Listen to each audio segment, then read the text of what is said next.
Jarir bin Abdullah. ఆయన తన బానిసనకు market వెళ్ళి ఒక గుర్రాన్ని కొనుక్కురా, ఆ జాతి గల గుర్రం తీసుకొచ్చారు.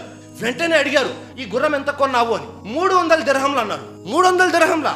బానిస యొక్క చేయి పట్టుకొని తీసుకువెళ్ళారు. ఎవరి దగ్గర కొన్నావు పదా తీసుకువెళ్ళారు. ఫలానా వ్యక్తిని పరిచయం చేయించారు, ఈ వ్యక్తి దగ్గరే కొన్నానని. అసలు నీకు తెలుసా ఈ మేలు జాతి గుర్రం యొక్క విలువ ఎంతో అని చెప్పి 300 దిర్హంలకు కొన్న గుర్రాన్ని 500 యాడ్ చేసి 800 దిర్హంలు తిరిగి ఇచ్చారు. సుబ్హానల్లాహ్. వేరే వారు అవసరంలో ఉన్నారు, ప్రాణం మీదకి వచ్చింది, వారేం చేయాలి? ఉన్నటువంటి వస్తువులు ఎంతో కొంత అమ్మేయాలి. కానీ వారి అవసరాన్ని మనం క్యాష్ చేసుకోకూడదు.